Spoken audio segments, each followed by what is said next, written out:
Baik, Assalamualaikum warahmatullahi wabarakatuh. Waalaikumsalam warahmatullahi wabarakatuh.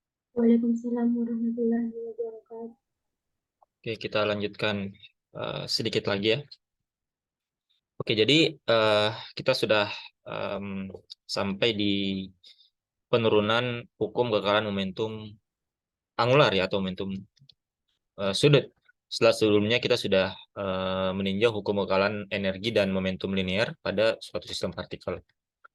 Nah, jadi di sini kita mulai dengan meninjau satu partikel saja, kemudian kita dapatkan, kita tentukan bagaimana eh, momentum sudutnya. Kemudian kita eh, melihat momentum sudut secara total dari seluruh partikel berdasarkan momentum sudut dari satu partikel saja. Kemudian di sini eh, kita nyatakan vektor posisinya. eh, RI itu sebagai R besar ditambah dengan RI aksen sesuai dengan gambaran di sini ya.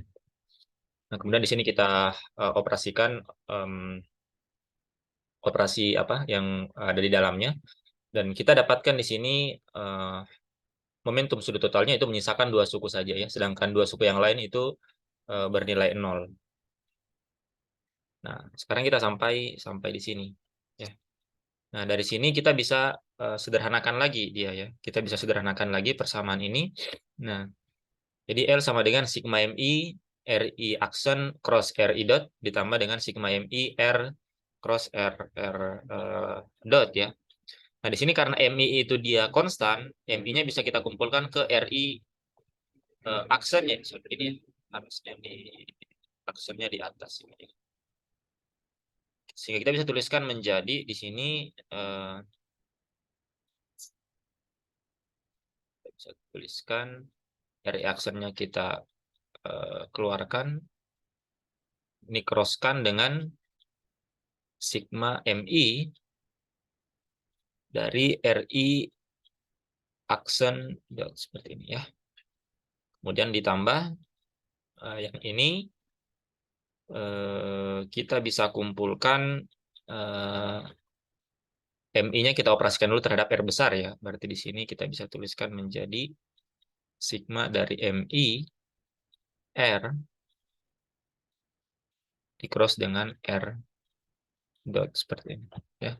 Nah, perhatikan bahwa ini tidak lain adalah momentum partikel ya.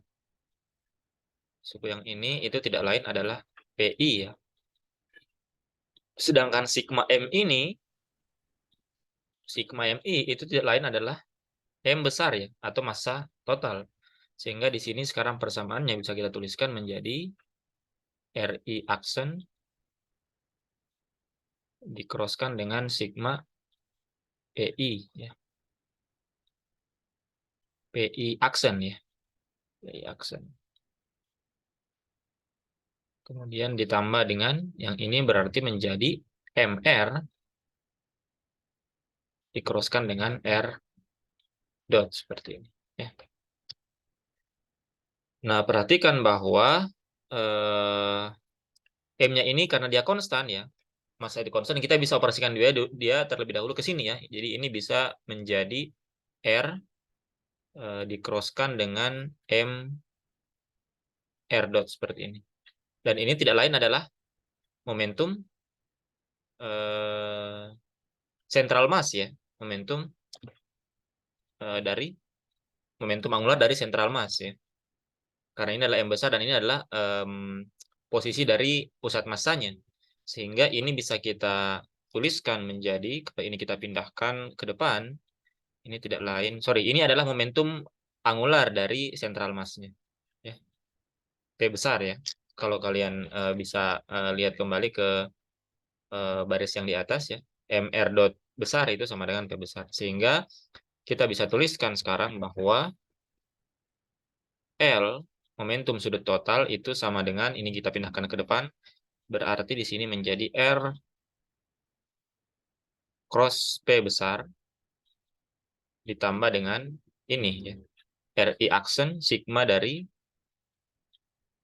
RI aksen dikroskan dengan PI.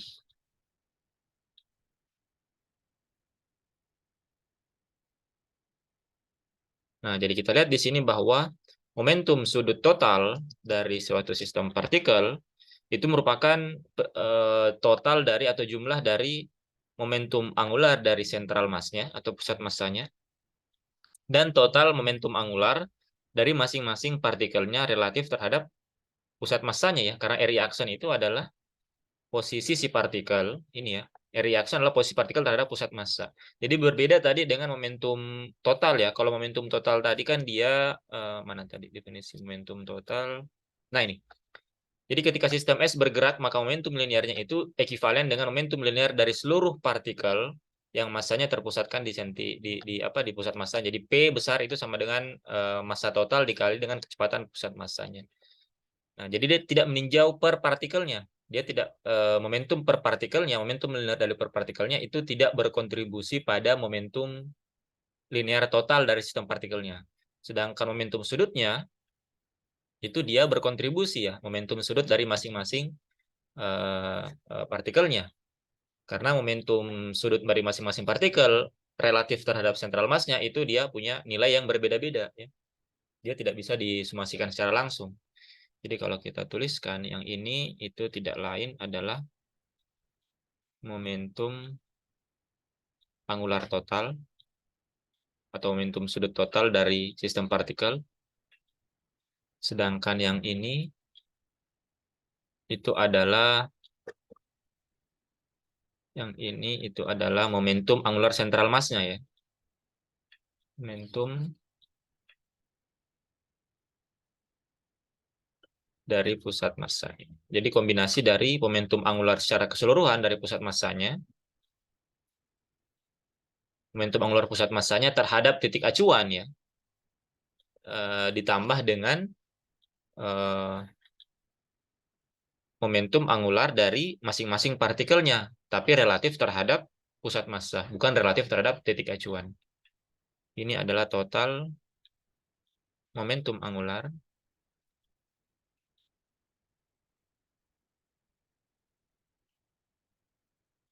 dari masing-masing partikel.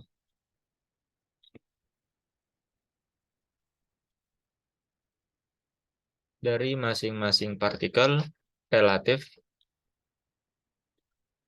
terhadap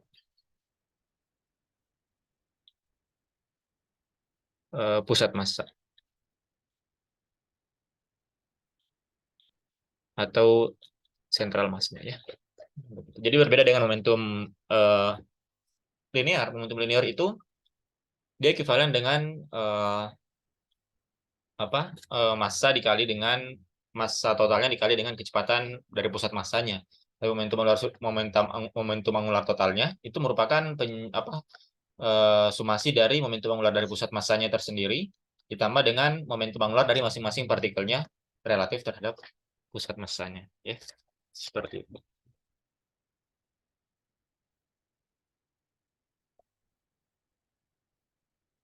Nah, sekarang kita coba tinjau kembali momentum sudut dari masing-masing partikelnya ya. Kita sudah definisikan tadi di atas bahwa RI itu sama dengan RI cross dari PI ya. Sehingga kalau kita turunkan terhadap waktu ya, berarti DLI DT kita sebut saja itu berarti LI dot ya. LI dot itu sama dengan DDT dari RI cross PI seperti ini. Dan ini bisa kita uraikan menjadi ini kan menjadi turunan total ya. Berarti DRI DT cross P ditambah dengan RI cross DPI DT ya. Ini menjadi DRI DT cross PI kemudian ditambah dengan RI cross ya. Jadi diturunkan total saja, diturunkan masing-masing partnya. Ini menjadi DPI cross DPI DT. Nah, perhatikan bahwa ini kan PI. Nah, ini kan DRI DT itu adalah VI ya. Sedangkan PI itu sendiri adalah massa dikali dengan VI. Nah, VI dikroskan dengan VI, karena dia berada pada arah yang sama, artinya suku ini akan sama dengan 0 ya. Ini akan sama dengan 0. Berarti menyisakan tinggal suku yang kedua saja ya. Nah, di mana kalau kita ingat di pembahasan awal, DPI DT itu tidak lain adalah gaya total yang bekerja pada satu partikel ya. Kalau kita coba refer di atas sebentar. Apakah tertuliskan sebentar?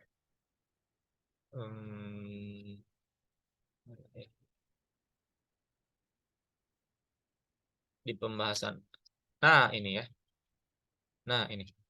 Ini kan sigma FI itu sama dengan M dVI dt ya.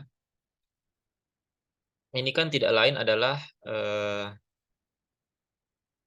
dPi dt ya. Kalau M-nya kita masukkan ke dalam, berarti ini menjadi D dari PI dt. Itu tidak lain adalah ini tidak lain adalah gaya eksternal total yang bekerja pada partikel ke I ya. Sehingga di sini sekarang persamaannya yang di bawah tadi itu bisa kita tuliskan. Berarti kita punya sekarang Li dot itu sama dengan RI dikroskan dengan ini ya, FI, suku yang ini ya. Nah, FI kalau kita ingat penyebarannya itu merupakan kombinasi dari gaya eksternal dan gaya internal ya, F script ini. Nah, saya perbaiki dulu. Nah, F seperti ini ya. Berarti ini sama dengan RI dikroskan dengan FI gaya internal ditambah dengan sigma J 1 dikurang delta IJ GIJ ya. Ini cuma menuliskan ulang kembali yang sudah kita turunkan di atas. Nah, ini suku yang ini itu bisa kita tuliskan sebenarnya suku yang sebentar. Oh ya, ini kita jabarkan dulu. Kita crosskan ke masing-masing suku, berarti ini akan sama dengan RI cross FI. Kemudian ditambah dengan sigma sebentar. Oh, sebentar. Sebelum ke sini jangan dulu ke sini. Sorry. Ini oke, ini sudah benar sampai di sini. Nah, sampai di sini. Nah, ini kan dia baru momentum sudut untuk satu partikel ya. Momentum sudut. Oke, perubahan momentum sudut dLi dt terhadap satu partikel. Berarti kalau kita mau mencari momentum sudut totalnya, kita sebut saja dia L besar ya, di mana L besar itu merupakan sigma dari Li dot. Nah, ini akan sama dengan dari, atau saya pindahkan di bawah saja ya. Saya pindah ke lembar selanjutnya saja. Nah, yang tadi ini itu untuk Li satu partikel ya. Berarti untuk seluruh partikel, momentum sudut dotnya bisa kita tuliskan sebagai L dot, itu sama dengan sigma dari Li dot. Berarti ini akan sama dengan ini kita kalikan masuk, kemudian kita sumasikan ya. Berarti akan menjadi sigma dari Ri cross Fi ya, dari I. Kemudian ditambah dengan di sini akan ada double sumasi. Sigma I, sigma J, sigma J dari I dikurang delta IJ. Di sini Ri cross GIJ ya, seperti ini. Nah, seperti ini. Nah, suku yang kedua ini itu bisa kita tuliskan kembali ya, suku yang ini. Karena I dan J-nya itu berjalan, dan yang mempunyai nilai itu jika